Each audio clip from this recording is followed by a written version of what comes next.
Buff Nation, we are a day away from the big game, Colorado versus Nebraska, going into Lincoln. This is, I think, going to tell us a lot about the Buffaloes season, and I'm expecting us to come out there and get the win, but we're going to have to play better than how we played against North Dakota State a week and a half ago, a little over a week ago, and particularly, we have to pay attention to an up-and-coming quarterback, five-star true freshman Dylan Raiola, who I thought had a very good game against UTEP, and wanted to just highlight some different things. We'll go through some PFF advanced statistics as well on, I think, what Colorado, Robert Livingston, Coach Prime, the players are going to be mindful of, because I think Nebraska is going to lean on the run game.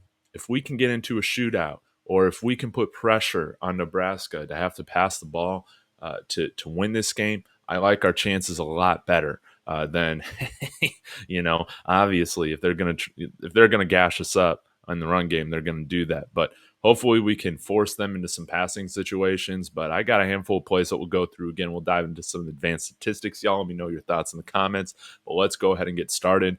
I think, again, playing off the run game, I think that's what they're going to come out here and do. And because of that, saw this against UTEP a handful of times, just running kind of like these play action flood concepts where you have wide receivers and tight ends kind of flooding this right side, off of play action. You might have like a tight end that's kind of trailing. I forget exactly how this is drawn up, but this is something that where they ran this a handful of times in the first half. You can see Raiola, and apologies, I got this a little bit of a smaller screen because this is just in 360p, not the best quality. So apologies, but hopefully this is clear enough to where you guys can understand what's going on. And as we see this kind of play action, this little rollout here, we see again, it's just given options to Raiola. You got a low out to the sideline, a little high. He's probably reading that. And then you got this guy who's kind of trailing here for the backside throw. If both of those guys going to the sideline are covered, and of course that man over the top, double covered, and you just see a nice little easy throw from Raiola here to where he's able to hit that trailing receiver. And they really set stuff up for him to have a lot of easy throws. I believe off of play action, he was throwing for about 80% completion, whereas no play action was closer to 65. So that is a substantial amount, like you'd see with any young quarterback coming in here. And let's go to 345. This is why pressure is going to be very important. Watch this right here. Raiola dropping back. You can see pressure forces him to roll out. Try and throw this one at a Patrick Mahomes type arm angle, of course. He does wear 15 for Tim Tebow, for what it's worth, even though we like calling him fake Patrick Mahomes or Fatrick Mahomes, whatever. But this is something, again, where I've talked about earlier, where I think more specifically 69, I think that we can create an advantage there with some of our edge players. Deion Hayes, Samuel Okunlola, BJ Green, Arden Walker. I want to see these guys, have success against these tackles. And there wasn't a ton of plays where I saw here where UTEP was getting pressure, but you can see here,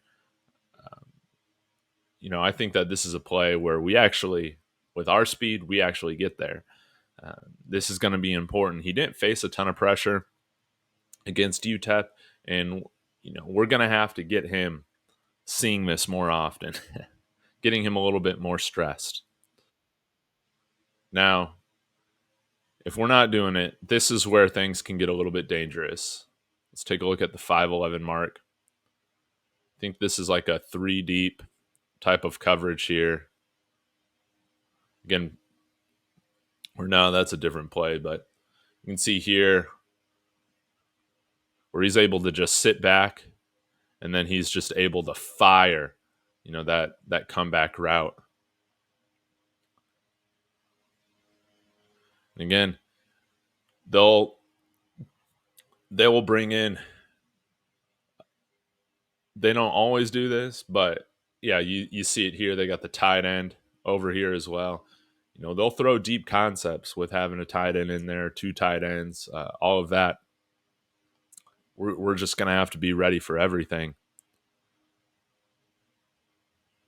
But this is where his throws become really easy. Is if you give him a clean pocket, where he can just sit back there and do his thing. Again, like I said, this reminds me of Zach Wilson at BYU, right? Just sitting back there. We have to get pressure. Let's check out another flood action. And I'm sure they're going to be trying to be doing a lot of this because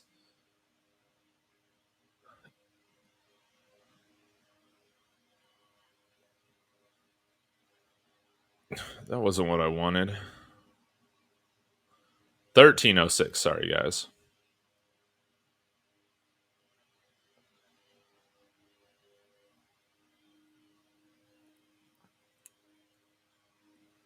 Oh, no. Sorry, y'all. See more play action. And see that he hits the trailer. Not really sure. There might have been some miscommunication here on this route. Maybe that could have been called for. Oh no, it was a tight end. You can see here again, got this flood action, hits that trailer, makes reads pretty easy for him. And he might have even been able to hit, this guy right here. So I'm sure that's one that you want to hit. He's just wide open.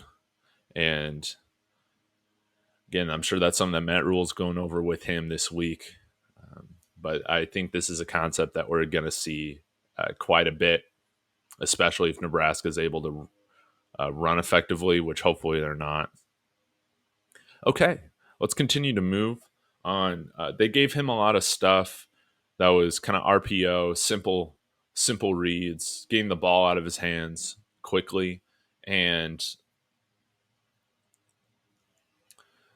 it's going to be important for us to be, when we're playing man in these situations, or if we're stacking the box to stop the run, which I expect that we will, we're going to need our outside coverage to be very good. So, watch this little RPO, hits on the slant, this type of stuff we're going to have to be ready for, as well as, there could be potential where if they're running that a few times in the first half, then they come with like a double move, right? And get us over the top if they find us stacking the box with not a lot of help over the top, right?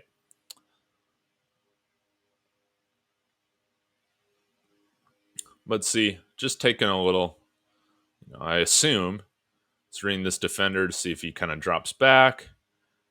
If not, then if he drops back, then you hand it off. If not, then you fire this slant, and really good throw here from Raiola.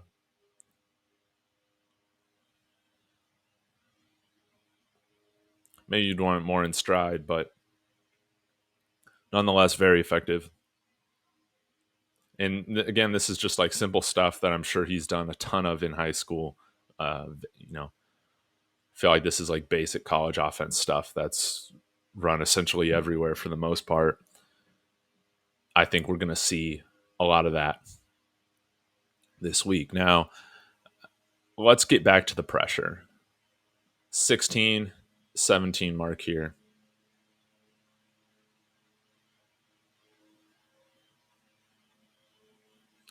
This is why pressure is important.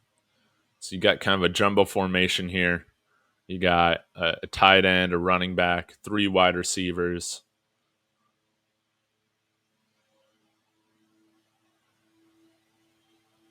Kind of like a QB spy. Like, this should be picked off. This should be picked off. Can we force him with facing some pressure here from this linebacker that then ends up blitzing? I don't know if he was like a spy or if this is a delayed blitz. My guess is that this is more of a spy. but forcing him to make a throw off his, he didn't set his feet. And again, he's got incredible arm talent to where he can, he can make this throw a lot of the times. But you see here that pressure, even though he's not like right up in his grill, it's enough, I think, early on to make him uncomfortable and where he kind of panics and throws one of his few bad balls of the day. Kind of sails, ends up being double covered, and almost makes an OBJ type interception here. The UTEP player, that is. This is the type of stuff that, hey, if they get him out the pocket, if they roll him out, um, you know, maybe this is something that Robert Livingston's looking at and saying, okay, like maybe we don't necessarily need to get the most pressure on him yet, being this young in his career, to affect his throws downfield and having, staying aggressive. Like he's got the arm talent to where he's gonna be aggressive. I would not be surprised if he tries Travis Hunter and some of our other veteran cornerbacks, Preston Hodge, right? But it's this type of pressure. It doesn't even need to be a quarterback hit. It doesn't need to be a sack. 41 right here got close enough to where, again, just forced a bad throw. And maybe we're able to take advantage of him still being young in his college career, understanding how fast these guys are playing. And I think we will play with a new level of speed that he hasn't seen before. Granted, because it's a second matchup, and UTEP was one defense. I do think that the defense that he'll see with Colorado will be better. We'll have better athletes. We will be better prepared. And again, this was a team that they put 40 on with their backups playing the majority of the second half, if I believe. So, uh, yeah, I don't think that's crazy saying that he's going to be facing a better team this week. Now, let's go ahead and move on to some of the statistics here with Raiola that I found very, very interesting. One moment. All right, passing concept. Let's break this down a little bit. So you see here off of play action, we have, here we go. So you see here off of play action, 27.6% of his dropbacks, 6 of 8, 75% completion. No play action, that drops 10%, 13 of 20, which again, 65%, like that's still fine or whatever, but there is a drop off. So if we get into a lead, this is why it's so important, because play action is going to be less effective if Colorado is out to a lead. And then also 5 screens. He was 4 or 5 for 80%. No screen down to 65.2. Again, if we can get a lead, I think that is very, very important for Colorado to get in the first half, to come out guns blazing. Let's get them out of their game plan, which, again, I think everybody wants the same game plan or would imagine the same overall game plan, which is prioritize the run, pass off of the run. You want to test this Colorado front seven to see if they're any improved from last year, right? Let's continue to look at passing depth. I thought this was also very interesting from Raiola with how things were distributed. Take a look at this. You can kind of see here that the deep shots, he didn't take too many. Obviously, 2 of 3. We saw the one that was incomplete, that was almost intercepted. But for the most part, Nebraska did a good job of just giving him a lot of stuff that he could complete pretty easily. And again, like only, how many attempts do you have? 12, 19, 24 attempts. Like, that's it. 24 attempts. Didn't have him passing a ton. I think we're in better shape if he is passing a lot more. Again, because this run defense is for real. And yeah, we need to be cognizant of that.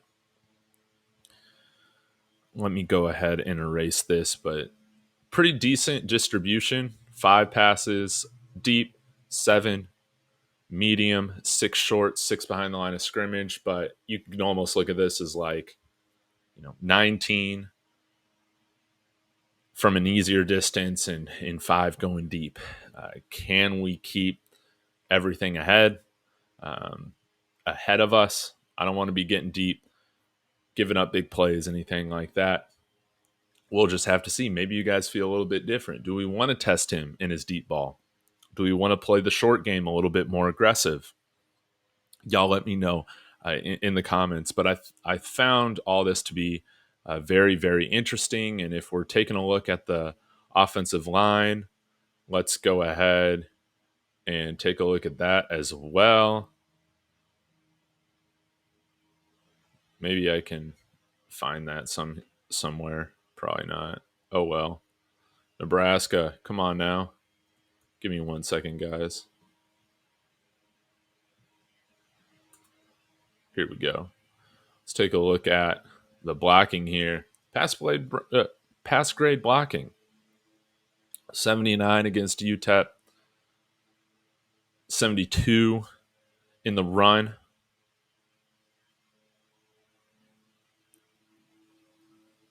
See how many sacks and hurries. Wow.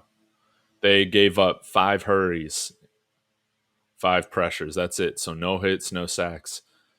It doesn't get any better than that. And so we're going to have to be more disruptive. I'm confident that we will. Again, I think the Buffs get the win here in a tough environment in Lincoln, 31-28. Another instant classic for our Colorado Buffaloes in this matchup. So y'all let me know your thoughts in the comments. Greatly appreciate every single one of you. Let me know the score predictions below. As always, y'all, go Buffs.